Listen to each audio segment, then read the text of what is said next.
నా కొడుకునే చంపాలని రంకేశాడంటే వాడు చావుకెదురొచ్చినట్టే. వాడెవడై ఉంటాడు రా బాబు?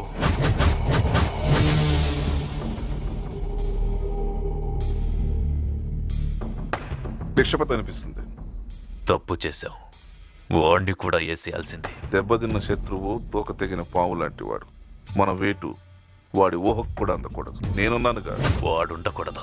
పెళ్ళాం పక్కలో ఉన్న నడి రోడ్డు మీదకు లాక్కొచ్చి నరికెయ్యాలి. వాడి చావు ఎలా ఉండాలంటే మన శత్రువులు క్షణక్షణం భయంతో చచ్చిపోతూ బతకాలి. చూడండి, మనం ఆవేశపడి వేసే అడుగు శత్రువు ఆలోచనకి అవకాశం ఇస్తుంది. టైం చూసి నేను చెప్తానుగా.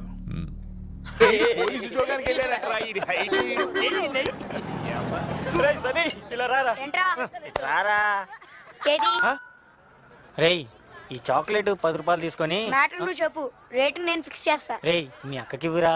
గుడ్ బాయ్ కదా. మా అక్కది కాదు. సాఫ్ట్ గా ఉంటాను. లెటర్ ఇవ్వాలంటే నాదో కండిషన్. నువ్వు చెప్పరా సన్నిగా, నువ్వు చెప్పు.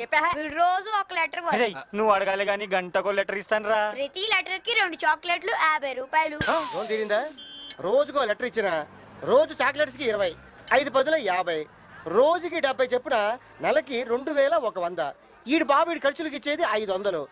ఇక్కడికి 1600 రూపాయలు బొక్క. ఒకవేళ వీడి దశి బాగా ఒక అమ్మాయి కర్మకాలి వీడికి పడిందే అనుకో, పార్క్ వెళ్దామా, పిజ్జా తినిపించవా, సినిమాకి వెళ్దామా అని వారానికి 1000 పేరుద్ది. అంటే నెలకి 4000 రూపాయలు బొక్క.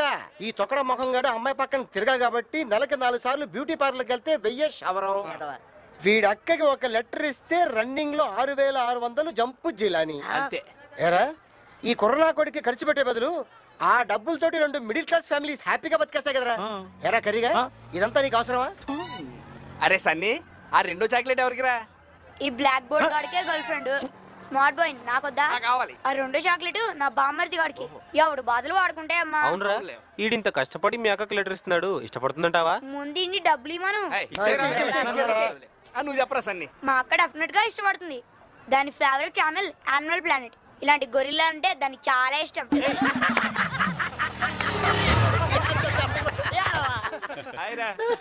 ఏంట్రా సన్నీగడ్ స్ట్రోక్ ఇచ్చాడా?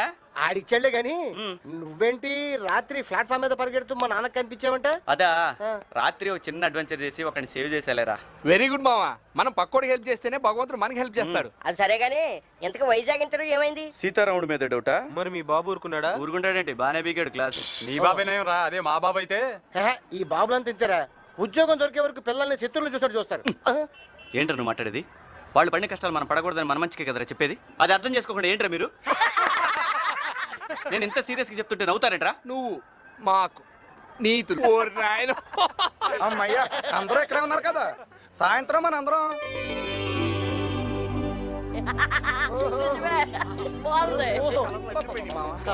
హైదరాబాద్ అందాలు పేస్ట్ చేసి బ్రష్ మీద పూసినట్టుంది. ఇది రాక్ గార్డెన్ కాదు, రామప్ప దేవాలయం. ఎంత అందంగా ఉంది. దొరికినట్టు కుమ్మేయండి. ఈ టీచింగ్ చేస్తున్న ఒక్కడిని కూడా వదలొద్దు. చావని చస్తే లాకప్ డెత్. నేను చెప్తున్నాను కదా, పెట్టే ఫోన్. పాపా రథ ముగ్గేస్తున్నావా? అబ్బా, నువ్వు వచ్చి సిగ్గుల పోటీలు కాదమ్మా, ముగ్గుల పోటీలకి. నువ్వు పెద్ద హృతిక్ రోషన్ అని గౌడి గేదెలకి జల్లేసినట్టు పండ్రా ఇక్కడి నుంచి. నీకు జడలేవా ఎక్కువ? ఏంట్రా అల్లరి? అలరిగా సార్, రథం ముగ్గుకి గుర్రం కింద వీడు సూడవుతాడని తీసుకుంటా. ఏ ముగ్గిది బొబ్బులు? ముత్యాల ముగ్గు బంటి. మరి ముచ్చేలయ్యి పైతి ఉన్న వాళ్ళకి కనబడవులే. ఏంటి జోకా? ఏమైందిరా? అక్కడ ఒక అమ్మాయి ముగ్గు కాటన్ టైప్ వేస్తుంది.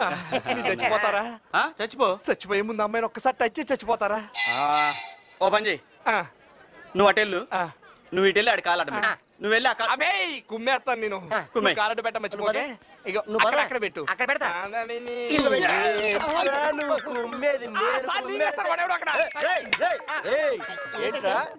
ఏంటి ఇక్కడ అల్లరి? మా కూతురండి. నీకు బావతాడా? అలా చెప్పాడు.